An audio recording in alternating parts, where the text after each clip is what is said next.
about the new DEWALT jumper box. I've got a couple of models on that. So this one is the DXAEPS2. So I think 2 means there's 2 batteries on board. 2800 peak amps. They say start a V8 motor, 1000 watt onboard inverter. I realize this is a lot more money than its Harbor Freight equivalent, but the Harbor Freight equivalent isn't really an equivalent with just a 400 watt inverter. 1000 watt inverter on board is 8-ish amps, I think. That can run some power tools, but not all of them. But it's around 8 amps, I would say. And that's a fair amount of power. Okay, that's not punch power, and that's continuous, which means the peak could be a little higher. And a lot of your automotive electrical tools, that's all the power they need. Okay, it's not like a one drive skill saw or something like that, but little cutters, grinders, drills, plug-in drills, that's plenty of power for those types of devices. 120 psi air compressor, 3.1 amp USB. Well, that's what these devices are here. They're controlled by switches all at a pretty central location. You do not need to turn the whole device on to use the other features. So that's really just for jump starting. It energizes some connections on the rear device. We've got lights on the rear device. As you can see, that switch acts independently of the other stuff. We have an alternator check feature where it does need to be hooked up to something.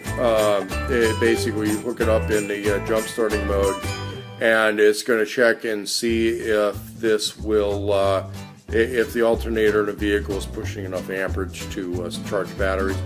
The AC power is your activator for your plugs, and you got 2 plugs. Okay, so if you want to run 2 devices that aren't major power killers, you can do that.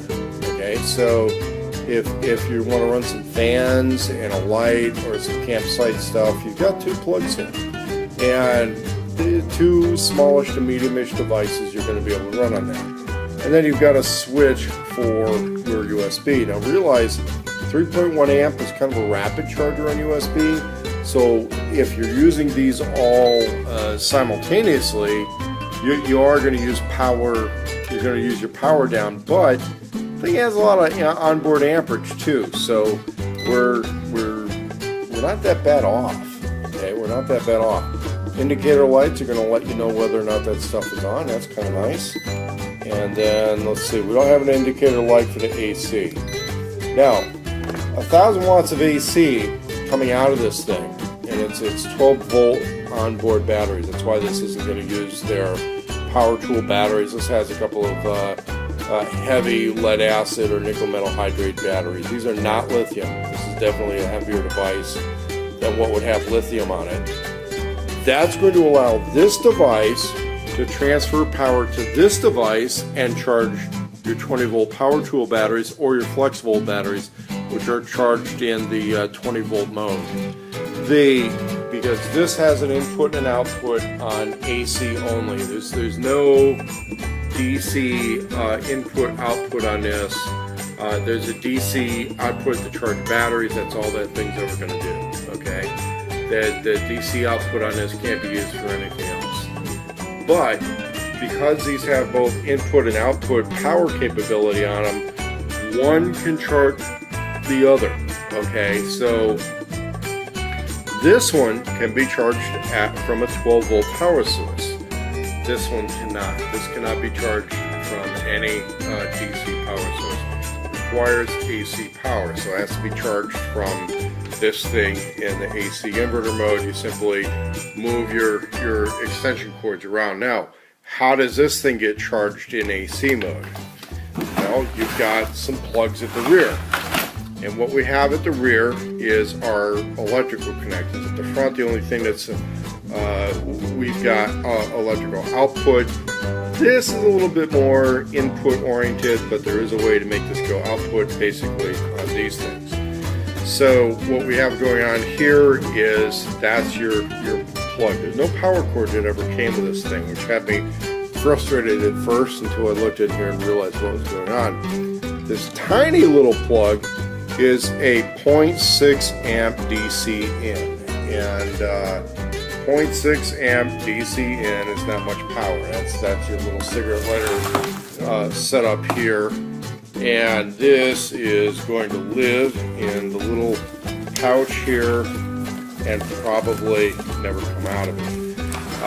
0.6 DC in, if you try to pump anything from a solar panel of any size into that's going to probably burn the device. 0.6 DC is like a 5-watt panel. Okay, it's not much. But if you leave this, let's say, in a back of an SUV or back of a hatchback car or something like that, you can have a little solar panel that keeps this thing topped off. But realistically, it's probably going to plug into a 12-volt onboard vehicle system, or the 12-volt system that is in your solar power generator, and then it scales up the capability of your solar power of your solar generator. So you're still going to have some other stuff going on with your solar generator. I would suggest not using an inverter to charge this up. I would suggest having to work with your proprietary connectors, buy a spare one, or go alligator to alligator clip from your other system to have this thing charged from a 12-volt source. I'm going to experiment with this. I'm going to play around with it. We're going to look at what's going on with these types of things. The connector back here, relatively simple, but there's a way to get it wrong. If you look at the shape on this and you go to stick this on upside down, you'll be fighting it and fighting it.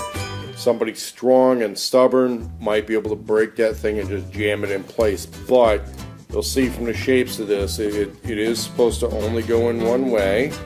And then when you do that, you want to make sure these are separated from each other. What a lot of people like to do on jumper cables is clamp the clamps together when they're storing them. But, you know, it's possible for these things to bump on each other, for the paint to get scratched off.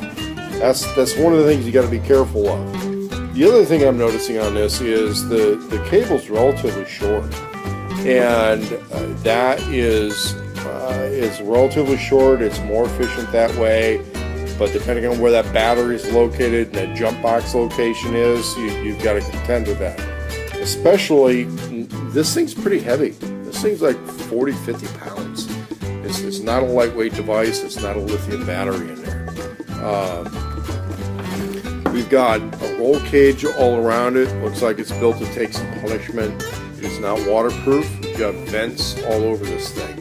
So if it spends any time in the rain, get it someplace where it's going to dry out. Our button controls are right on the top. I'm guessing there's a little bit of rubber sealing happening with that. But you know, that's a position that can be exposed to the weather. So you have to be mindful of that. Get this thing normally stored in a dry place. The bumper pads all the way around mean that this thing really can spend some time in any position. The air compressor is selectable by pressure. You can select what the cutoff pressure is. Now I'm getting this to replace this one from Ryobi, but realize this is just an air compressor, but it has a blower motor on here. The blower never went bad, so you can use this, but the digital air compressor on this thing, I used it a lot. I went to do some big truck tires with it, and that was what screwed it. But I've used it a lot. It paid for itself over the years. It is what it is. The other thing I'm going to do is scavenge a few of these little accessories off that seem to work with this little twisting system. So, for example, if you want to do sports, the footballs or soccer balls or something like that, the trick is finding a spot to store those. And we've got, a lot of these standard little connector type things, they fit this stuff.